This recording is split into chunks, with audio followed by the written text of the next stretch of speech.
cette critique de voiture concerne tant d'acheteurs à travers le monde, car le Volkswagen T-Roc est le best-seller de la marque. Voici la nouvelle génération, un souffle d'air frais avec la mer en arrière-plan dans un bleu céleste, et nous allons voir à quel point cette toute nouvelle génération est réussie. Quelles sont les nouveautés?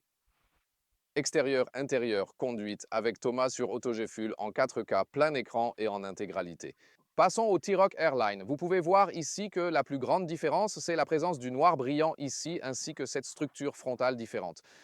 Sur les autres modèles non Airline, cela correspondrait à un noir mat dépourvu d'effets brillants. Et ici, vous avez le logo Airline. On voit ensuite la bande lumineuse qui relie les deux phares au niveau de la partie centrale. Et on retrouve également le logo VW illuminé, un détail plutôt agréable à regarder la nuit, surtout lorsqu'il est pris en option. Que nous avons aussi ici l'EQ Light, c'est du Matrix LED. La longueur est de 4,37 m, soit 172 pouces. C'est 12 cm, soit 5 pouces de plus qu'auparavant. Une légère augmentation de l'empattement, ce qui devrait logiquement offrir davantage d'espace pour les jambes à l'arrière. On va bientôt le découvrir. Pourtant, même sur la version Airline, il n'y a toujours pas de passage de roue en noir brillant qui soit prévu. Ici, ce sont simplement du plastique noir mat. Ils disent que c'est plus facile à entretenir, pour ainsi dire. Jantes de 16 à 20 pouces. Celles-ci, les plus grandes, font 20 pouces. 18 est déjà standard en Airline. Oui, ce sera très intéressant. Même avec les plus grandes jantes, le confort reste bien présent grâce au DCC en option, le Dynamic Chassis Control. C'est la suspension pilotée, un clapet. Le Tigone a le système de clapets, mais celle-ci est déjà très bonne. Hâte de conduire celui-ci. Avec le pack noir, d'ailleurs, on a aussi des caches rétroviseurs noirs. La partie basse est également noire. Et vous pouvez aussi opter pour un toit contrastant. Mais si vous préférez un toit de la même couleur que le véhicule, cela est également possible avec le T-Roc. À l'arrière, un nouveau design des feux avec une bande lumineuse qui traverse intégralement la carrosserie et un logo VW rouge intégré bien visible. C'est plutôt spectaculaire. On retrouve une plateforme avant similaire à celle de la Golf, comme vous pouvez le constater ici.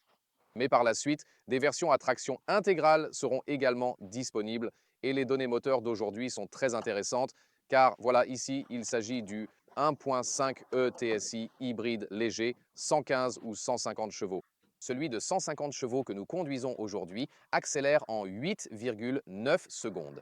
À partir de ce moteur, le groupe VEAG lancera son premier hybride intégré, un hybride complet qui viendra concurrencer Toyota sur ce terrain et dont la sortie est prévue pour la fin 2026. Il en sera de même pour les versions plus puissantes. On retrouvera le TSI 2.0 de 200 chevaux et le T-Roc version R de 333 chevaux, tous deux proposés avec transmission intégrale de série.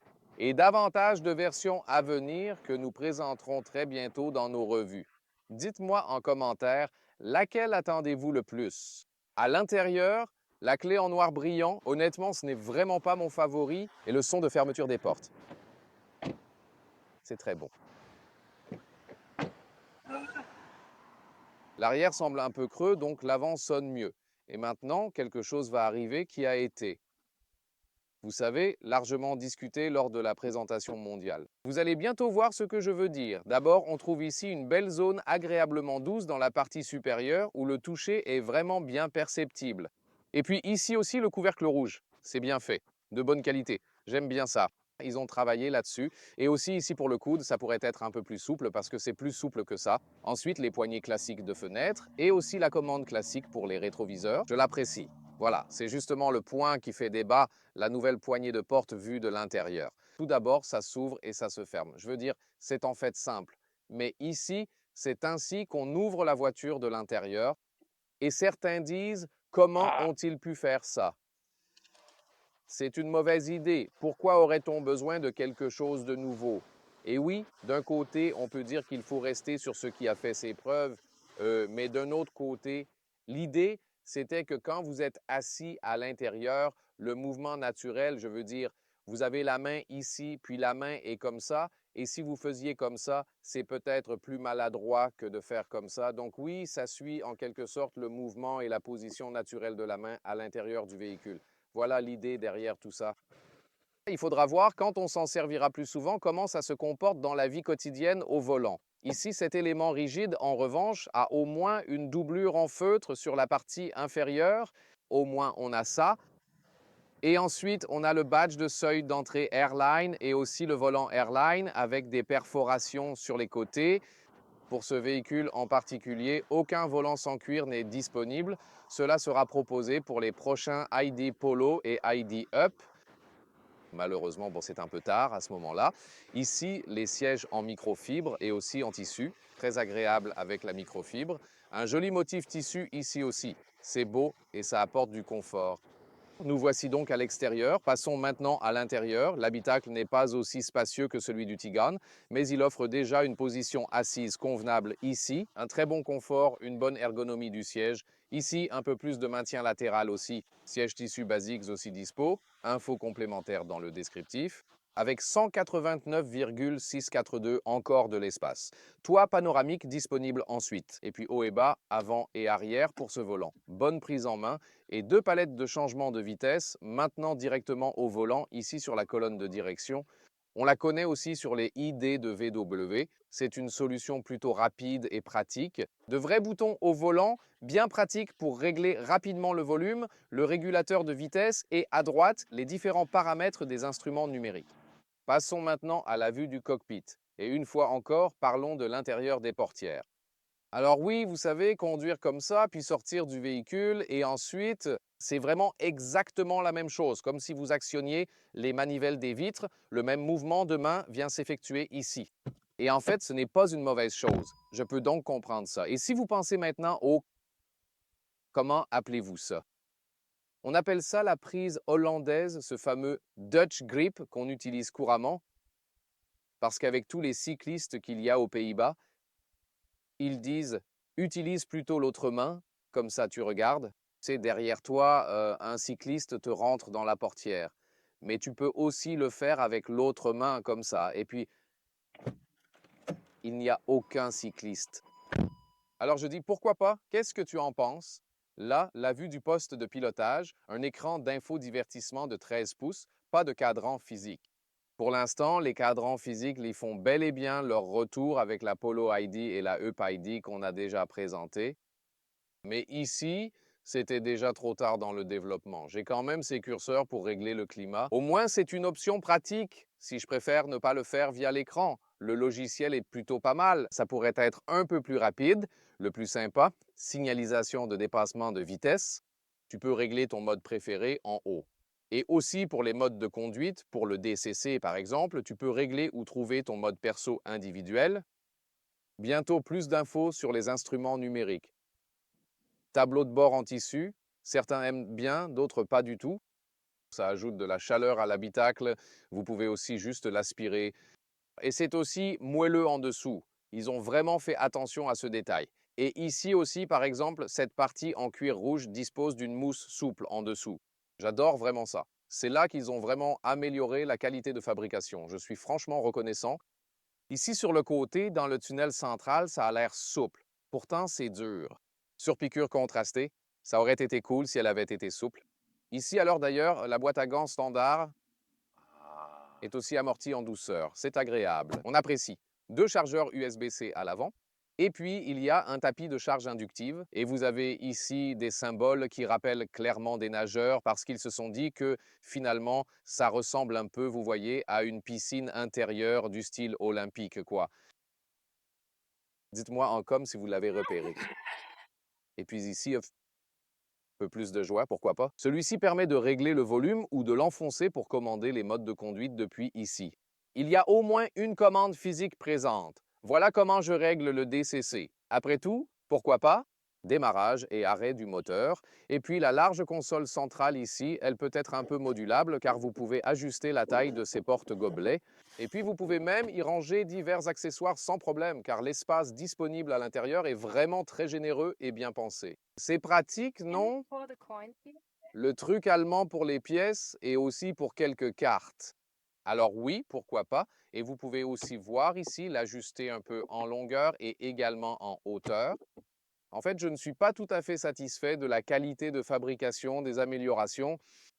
Et s'il avait des sièges climatisés physiques, alors je serais vraiment, vraiment heureux. Alors oui, j'aime beaucoup ce qu'on voit dans cet intérieur, surtout avec l'îlot. Et un point important pour toutes les familles, l'Isofix, pas seulement à l'arrière, mais aussi ici sur le siège avant. Eh bien, c'est un autre avantage. Voilà, nous pouvons maintenant changer la vue. La vue en carte est disponible. Ou alors, comme celle-ci, ma vue préférée avec cette vue Airline, un grand compteur de tours, j'adore ça. Avec aussi un affichage tête haute, difficile à filmer, voici l'écran principal de l'infodivertissement. Vous pouvez d'ailleurs aussi régler le climat de cette façon ou comme ça. Ce sera possible. Et ici, nous avons l'intégration Apple CarPlay. CarPlay ainsi que le système Android avec ou sans câble, les deux solutions sont envisageables. Et les meilleures salutations aussi de la part de l'IA. Elle a d'ailleurs découvert qu'il y a encore des poignées pour se tenir au cas où je conduirais trop vite. Pas à l'arrière en revanche, non, ça n'existe pas du tout, mais elles sont bien présentes côté passager ainsi que côté conducteur, c'est certain, vraiment. Passons maintenant au siège arrière. On retrouve une structure en haut, un garnissage ferme, des inserts en cuir souple, des enceintes Harman Kardon et la nouvelle poignée pour les portes arrière. C'est unique. Ça fait beaucoup parler. Ouais, qu'est-ce que vous en pensez? Et puis également un garnissage ferme en bas, partout. Ensuite, nous avons aussi une belle structure ici sur le tissu des sièges arrière. Cela améliore également le confort.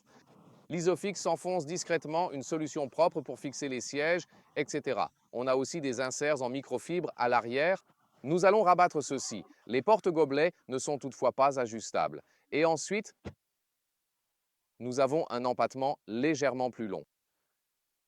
Oui, ça aide par rapport au modèle précédent. Cependant, ce n'est pas le véhicule le plus long. Et quand je conduis ici, oui, je me cogne un peu les genoux contre les sièges. Mais seulement quand je conduis en étant grand, ça permet en tout cas de se faire une idée de l'espace disponible.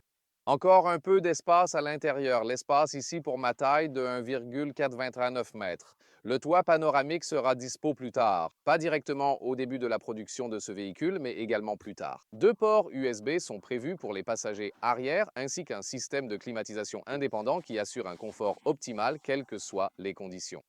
Et puisque vous le demandez, comment serait l'espace pour quelqu'un de taille moins grande comme Léa? Alors oui, vous avez effectivement un peu plus d'espace pour les jambes, pour que vous puissiez aussi faire une estimation, parce que bon, ce n'est pas réaliste qu'un Thomas soit assis derrière un autre Thomas. Léa devrait plutôt être assise à côté de Thomas, mais bon. Ouais, d'accord, voilà nos maths du jour.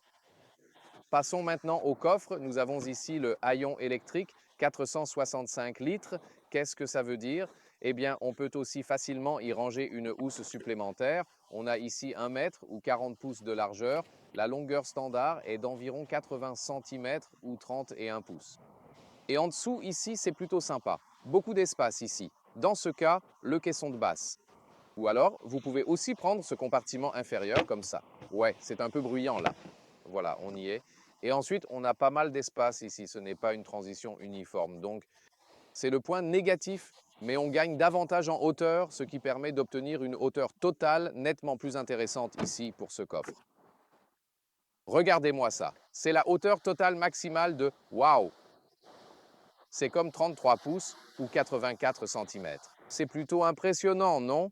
Et bien sûr, on retrouve ici la longueur totale qui s'élève exactement à 1,50 m ou 60 pouces. Si vous voulez ranger quelque chose en dessous, voici une fonction pratique disponible ici. On peut aussi le relever complètement pour accéder facilement à l'espace inférieur. Plus pratique ici, surtout sans caisson de basse. Mais c'est quand même utile de l'avoir. Et pour comparer, la même couleur Celestial Blue, mais la finition live aurait aussi un aspect à peu près similaire dans les autres finitions inférieures, par exemple. Live, une finition intermédiaire, contrairement à la Airline qui a du noir brillant, ici totalement absent. Grandes ouvertures ici en noir uni avec un contraste argenté en partie basse qui apporte du dynamisme à l'ensemble. Je dois dire quand même que celui-ci, le T-Roc, est vraiment bien plus élégant en version Airline. Ce n'est pas toujours le cas, tu sais, mais je pense que là, c'est vrai. Et là, des jantes de 18 pouces, pas les plus petites, mais on voit bien que 18 pouces fait plutôt petit sur ce véhicule.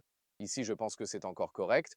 Et ici aussi, pas de cache de rétroviseur noir dans ce cas, donc un look un peu moins inquiétant. Et si vous vous demandiez quelle partie a quelle couleur, voici ce qu'on appelle le hockey stick, ici avec la finition argentée.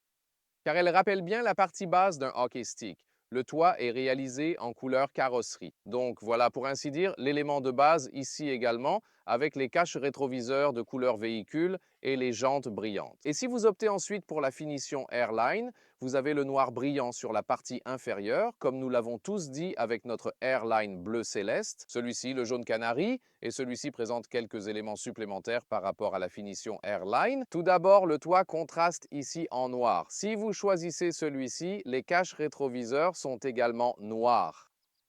Et c'est la même chose avec le pack noir, les caches rétroviseurs sont aussi noires. Qu'est-ce que le pack noir ajoute sur le toit contrasté? Eh bien, ici aussi, ce becquet en forme de crosse est noir, tout comme les jantes qui sont intégralement noires. Alors, il faut vraiment bien regarder en détail ce que vous avez. La version de base, est-ce que vous avez l'Airline ou alors l'Airline avec le pack noir en complément? Et également, si vous avez opté pour le toit contrasté ou non, ça dépendrait de vous.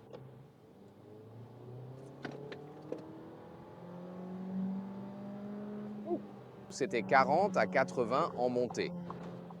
Il fallait prendre de la vitesse pour entrer sur l'autoroute ici avant le camion et tellement de vitesse que nos smartphones ont décollé de la console centrale, enfin pour l'accélération en côte, c'était encore correct. Ce n'est pas le moteur le plus explosif, on conduit ici le 1.5 ETSI, c'est le moteur hybride léger avec 150 chevaux dans ce T-Roc Airline avec des jantes de 20 pouces et le DCC, le contrôle dynamique du châssis, donc l'amortissement est toujours adaptatif, peu importe le mode dans lequel je suis. Pour l'instant, on était en mode sport et c'était quand même assez confortable.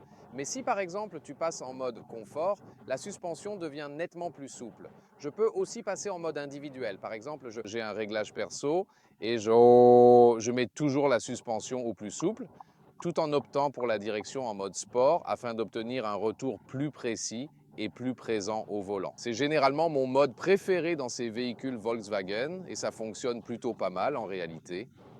La direction n'a pas de zone morte, elle réagit assez bien, aussi de manière progressive. Et dans la version Airline, on a aussi ce volant plus sportif, vous savez. On peut aussi sentir une légère empreinte, ici exactement. J'aurai aussi des palettes au volant pour passer les vitesses manuellement. Sinon, la boîte DSG fait très bien son travail. Quand vous accélérez vraiment fort, on sent les changements de vitesse. Mais si vous conduisez de manière plus normale, c'est en fait plutôt fluide. Et un truc que Léa a aussi remarqué tout de suite pendant qu'on conduisait, c'est qu'il pleut visiblement pas mal dehors en ce moment. C'est quand les Allemands arrivent au Portugal que la pluie commence. On apporte toujours la pluie de l'Allemagne. C'est en fait très silencieux ici. On roulait simplement à 80 km par heure. Et maintenant, il y a beaucoup de voitures avec le bruit des pneus, de la pluie, tout ça. Et là, un avion vient de passer juste à côté de l'aéroport. Vous l'entendez probablement sur le micro, mais l'endroit est vraiment très silencieux et d'un calme remarquable ici. C'est donc une très bonne chose d'avoir déjà ce calme et ces sièges, même dans un véhicule qui n'est pas de luxe. Les sièges Airline évoqués plus tôt sont très confortables. Les sièges Airline vous maintiennent bien en place avec leur élégante touche en microfibre. Alors, vous vous en sortez très bien, même quand on est grand, avec un bon confort, ce qui fait que ce trafic ici, par exemple, est loin d'être le pire pour vous. En fait, c'est plutôt pas mal. Le Start-Stop s'active ici, ce qui nous permettra de tester plusieurs systèmes d'aide à la conduite disponibles. Ici, on peut donc passer d'un mode à l'autre. Par exemple, l'assistance au trajet. Et l'assistance au trajet est alors le mode le plus complet qui soit disponible. Et dans l'assistance au trajet, vous avez les deux, le maintien de la distance par rapport à la voiture qui est devant vous, et maintenant la voiture accélère de nouveau, c'est elle qui gère cela, et elle reste aussi activement dans la voie grâce à l'assistance au trajet. Voyons à quel point les mouvements de la voiture sont fluides, comment sont les freinages, s'ils sont doux, et si Léa a des remarques, parce qu'il ne fonctionne pas ici sur le volant. À ce moment précis, la voiture fait tout elle-même. Regardons ici beaucoup, bon, maintenant un peu plus fort. Je crois que c'était quand même assez correct. Yeah, Je veux it's dire, okay. la plupart des systèmes d'assistance au freinage et à la conduite ne sont pas encore aussi fluides qu'un conducteur humain. Le seul système qui surpasse réellement l'humain, c'est le nouvel BMW iX3. Bientôt, je vous le conduirai également. On a déjà fait le test des aides à la conduite. C'était tellement fluide. On dirait qu'en fermant les yeux, on ne sent même pas quand la voiture s'arrête et quand elle repart. Tu es déjà à un niveau très élevé, comme ça, et aussi vraiment très fiable. Ici, tu vois bien comment la voiture se maintient parfaitement au centre. Oh, tu as vu ça? Parfois, je ne suis pas vraiment certain. Je veux dire, il pleut et sur la droite, là, tu aperçois bien les lignes blanches. Oui. À gauche, il n'y a pas vraiment de ligne blanche. La voiture devrait... Enfin, il y en a une, mais elle est un peu cachée, presque effacée par la pluie. Vous voyez, ici, parfois, il y a quelques réactions nerveuses au niveau du volant. Je veux dire, c'est toujours bien de le tester dans des conditions difficiles.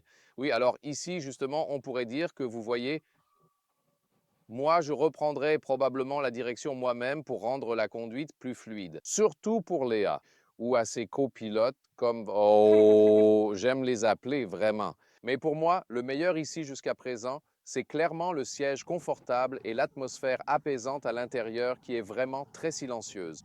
Ça dénote une certaine sophistication, vous en conviendrez. Avec ce moteur UTSI, un système hybride léger, on n'a pas vraiment l'impression d'être dans un véhicule hybride. Ce n'est pas comme dans les systèmes Toyota intégrés où le moteur s'arrête et où vous roulez par exemple en ville uniquement en électrique et ainsi de suite. Celui-là viendra plus tard toujours sur la base du même moteur mais cette fois en hybride intégré complet, une première chez VW qui sera lancée précisément avec le T-Roc. Je ne sais pas à quel moment vous regardez cette vidéo. Si vous la regardez très tôt, les versions hybrides complètes seront disponibles, disent-ils, fin 2026 ou mi-2026, environ à cette période-là. Si vous regardez cette vidéo plus tard, ce sera peut-être dispo. Si ça vous intéresse, vous pourrez en avoir un. Mais celui-ci, l'ETSI, aura un prix d'entrée plus bas. Cela pourrait donc aussi être intéressant. Ici, 150 chevaux, 8,9 secondes. Ou une version plus lente à 150 chevaux. Enfin, peut-être qu'on ne devrait pas dire courageux, mais plutôt stupide, tu vois, de faire ça avec une moto, là, en plein milieu, par ces conditions météo. Moi qui suis presque né avec une moto, puisque j'ai conduit des motos bien avant les voitures, eh bien, je ne ferai pas ça par ce temps, pas sur la route publique. Parce que franchement, tu peux perdre ton train avant à tout moment. Alors, bon, c'est peut-être pas l'idée du siècle. Je veux dire, au début de cet essai, je me disais, mince, bon, c'est pas très agréable quand il pleut. Mais ensuite, tu te dis, attends, c'est en fait super pour l'essai, pour voir la tenue de route, comment les pneus accrochent, ou l'insonorisation, parce que rouler à sec à 30, c'est peut-être comme rouler sous la pluie à 80, tu vois.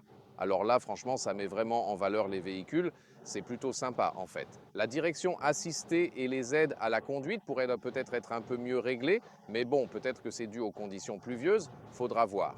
Et d'ailleurs, ce que vous pouvez aussi faire avec les aides à la conduite, c'est ceci. Celle-ci dispose notamment du changement de voie automatique intégré. D'ailleurs, ce virage ici était également géré automatiquement par le véhicule. Donc je pense qu'en circulation, il risque d'avoir un peu de mal par forte pluie.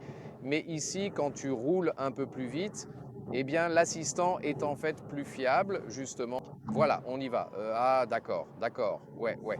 Ok, il veut que je tienne le volant là.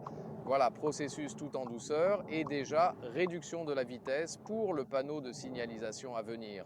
Au premier essai, ça n'avait pas bien fonctionné, pas tout à fait concluant, il faut le reconnaître, un petit raté. Je veux dire, je voulais juste te montrer, et ça peut le faire, tu vois, parce que c'est difficile à voir quand j'ai les mains sur le volant.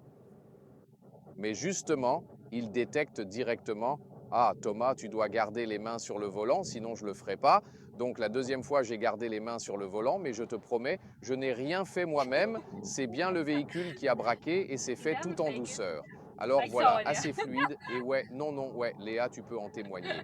Et en plus, on roulait juste à 120 km par heure, toujours avec cet environnement pluvieux, et c'était quand même super silencieux. Alors oui, on comprend vraiment pourquoi les gens se ruent sur le T-Roc par dizaines. Sa conduite est tout simplement exceptionnelle, d'une grande fluidité et incroyablement agréable au quotidien. C'est un SUV compact, pas le plus grand, mais on se sent déjà vraiment sophistiqué, presque comme dans un modèle plus haut de gamme, raffiné et d'un grand confort.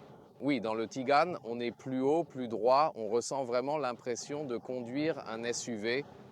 Et ici, on a peut-être un peu aussi cette sensation de crossover, Mais bon, celle-ci ici a gagné 12 cm en longueur. On sent bien ces 5 pouces et aussi une légère augmentation de l'empattement. Mais on peut aussi le constater sur les places arrière. Et cela apporte évidemment un peu plus de douceur et de confort dans la conduite au quotidien. Donc oui, si je compare maintenant la génération précédente avec cette nouvelle génération de T-Roc, on gagne vraiment un peu en raffinement. Du calme dans l'habitacle, du calme dans la conduite. Et c'est exactement ce à quoi je m'attendais d'une nouvelle génération, qu'ils l'aient vraiment perfectionné, vous voyez, parce qu'ils n'ont pas eu à jeter complètement l'ancienne génération. Il était extrêmement populaire, comme je l'ai dit, c'est encore l'un des modèles VW les plus vendus au global. Dans cette évolution des véhicules, tu sais, pour les améliorer constamment, en s'appuyant sur l'expertise technique accumulée, parce que ça se conduit vraiment, vraiment bien. Tu sais, il y a un concurrent sérieux avec la Corolla Cross de Toyota qui deviendra encore plus comparable quand le T-Roc sera doté du hybride intégré. Et là, tu pourrais comparer hybride contre hybride. Quelle serait la différence?